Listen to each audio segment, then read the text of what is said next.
तमिलनाडु के में, क्या लगता है बिहार में भी कुछ चीज़ें? देखिए, जहाँ भी इस तरह के इस तरह की जानकारियां मिलने के बाद तो निसंदेह राज्य सरकार कार्रवाई करेगी, लेकिन अभी तक बिहार में ऐसी कोई सूचना नहीं है। जिन राज्यों में ये प्रतिबंधित किया गया है, वहाँ भी जो प्रारंभिक जो जांच आई, रिपोर्ट आई है, उसमें जिन तत्वों की वजह से ये खतरनाक रोग हो सकता है, उसकी पुष्टि नहीं हुई है। फिर भी एहतियातन वहाँ पर इसे प्रतिबंधित किया गया है। लेकिन अगर बिहार में ऐसी कोई जानकारी आए तो फिर उसके बाद उस पर बातचीत होगी।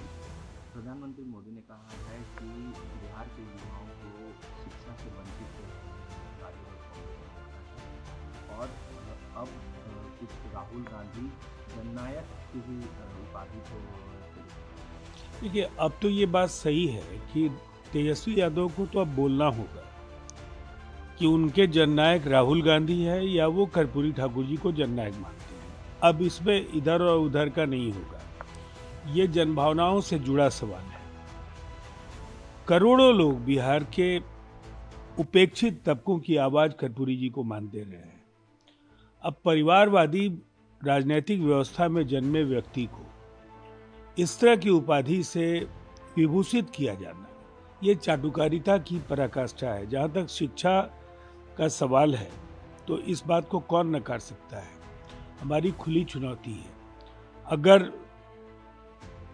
जो 1990 से 2005 बिहार में जो भी शिक्षा को लेकर के काम किए गए और 2005 से 25 के बीच में जो काम किए गए, ये दो मॉडल हैं। और दरअसल बिहार के दो गठबंधन इन्हीं दो मॉडल पर बातें करते हैं। तो फिर व्हाइट पेपर जारी करे तेजस्वी यादव। क्या हुआ है 90 से 2005 में शिक्षा व्यवस्था को लेकर, चरवाहा विद्यालय से लेकर तमाम जो उनकी तथाकथित उपलब्धियां हैं, उनको लेकर हिम्मत जुटाएं और जनता के बीच आए।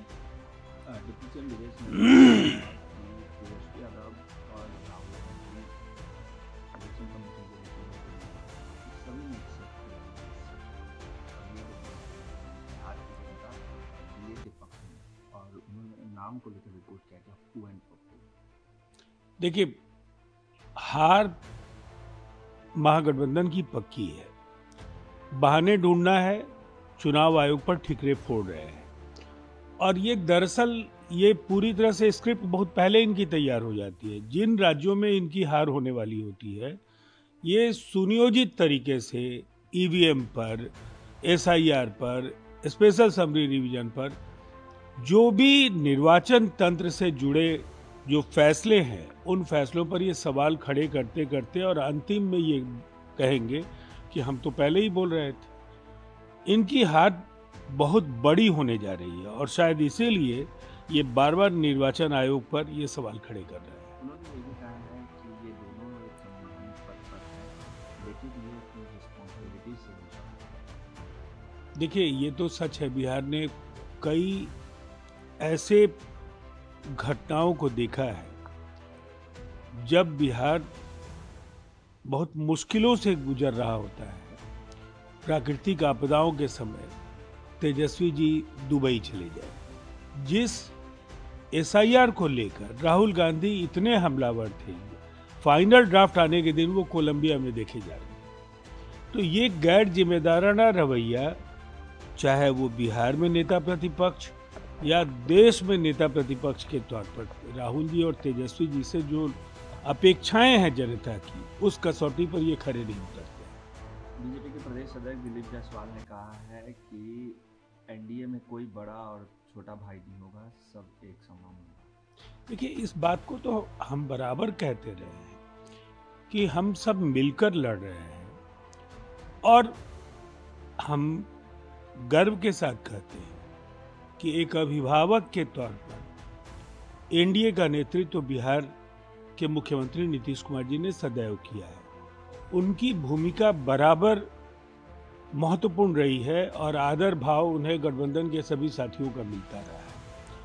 एक बार फिर उन्हें वो चेहरे, सर्वसम्मत चेहरे के तौर पर उनके नेतृत्व में हम चुनाव लड़ने जा रहे हैं और उनके नेतृत्व में ही अगली सरकार भी बननी तय है। फिर इसमें किसी संशय का सवाल कहाँ होता है। सवाल ये उठता है कि जेडीयू हमेशा बड़े भाई की भूमिका में रही, लेकिन इस पर कहा जा रहा है कि बड़े भाई की नहीं, बड़ा भाई या छोटा भाई, ये कहाँ से ये शब्द आते हैं मैं तो नहीं जानता हूँ। गठबंधन हम सब मिलकर लड़ते हैं और बिहार के मुख्यमंत्री नीतीश कुमार जी को सबने अपना नेता और अभिभावक माना है और इसी भरोसे और विश्वास पर गठबंधन के सभी दल एक दूसरे के पारस्परिक हितों का ध्यान रखते हुए चुनाव की तैयारियों में लगे हैं। चुनाव में पर्दानशीन महिलाओं को लेकर दिल्ली के इलेक्शन कमीशन के पास उन्होंने कहा कि पर्दानशीन महिला सुरक्षा कर्मी उनकी जांच करे और उनके वोटर आईडी कार्ड की जांच करे ताकि कौन जेन्युइन है वो पता चल सके। हम ये मानते हैं कि मतदाताओं की पहचान सुनिश्चित करना, मतदाता को भी सहयोग करना होगा और प्रशासन की भी जवाबदेही है कि कोई भी बोगस मतदान नहीं करे, कोई अवैध मतदाता मतदान के इस महापर्व का गलत उपयोग न करे। जयराम ने कहा है कि इलेक्शन कमीशन बीजेपी की बेटी को, मुझे लगता है कांग्रेस बार बार राहुल जी के नक्शे कदम पर जाते हुए एक ऐसी स्थिति में जा रही है जहां से उसकी वापसी देश की राजनीति की मुख्यधारा में नहीं हो पाएगी। दरअसल ये कठोर सच्चाई है कि संविधान, लोकतंत्र, न्यायपालिका, प्रेस की आजादी, चुनाव आयोग, इन संवैधानिक संस्थानों पर बार बार जो सवाल खड़े करते रहे राहुल जी, उन्हें कांग्रेस का इतिहास भी खंगाल लेना चाहिए। मुझे लगता है जिस पार्टी के वो नेता हैं उसके बिगड़ते स्वरूप और जो भटकाव जिस तरह से कांग्रेस ने देखा, जो दुर्भाग्यपूर्ण फैसले कांग्रेस के तत्कालीन सरकारों ने लिए, उनको अगर वो एक बार उनका स्मरण कर लेंगे तो फिर ऐसे आरोपों से वो बचेंगे। नेता प्रतिपक्ष तेजस्वी यादव ने कहा है कि I hope this time fair election नहीं होता तो बिहार में सबसे बड़ी पार्टी कैसे हो गए। और ये फेयर इलेक्शन ही है कि फिर वहीं पहुंच गए जहां उन्हें पहुंचना था। लोकसभा में उन्हें 4 सीटों पर हम लोगों ने समेट दिया। ये फेयर इलेक्शन होगा कि इस बार 20 सीटें भी आरजेडी के लिए जीतना मुश्किल हो जाएगी। देखिए जनता क्या चाहती है, जो लोग ये नहीं समझ पाएंगे और केवल अपनी डफली बजाएंगे, उनको जनता करारा जवाब देती ही है। आज एशिया कप में